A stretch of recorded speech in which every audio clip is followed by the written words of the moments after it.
নতুবা 34 সালের প্রাইমারিকে যেখানে জাতীয়করণের ঘোষণা দিয়ে দেন, একদিনে একই সময়ে মাত্র 8,000 শতাংশ মাদ্রাসা 50,000 শিক্ষকের বেতনের ব্যবস্থা হয় না কি করে? কোন কিলোমিটার আজকে পর্যন্ত ইসলামী শিক্ষা প্রতিষ্ঠানগুলিকে বঞ্চিত করে রেখেছেন।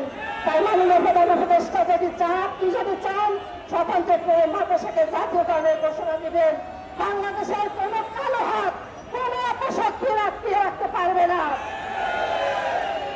তাই মাননীয় প্রধান উপদেষ্টা মহোদয়ের কাছে আপনাকে 24 গণ উত্থানে সকল শহীদ সন্তানদের প্রতি এবং আহত সকল সন্তান ভাই বোন এবং আহত বন্ধুত্ব তা নিয়ে এখনো বেঁচে আছেন, তাদের জন্য দোয়া মাত্র আছে।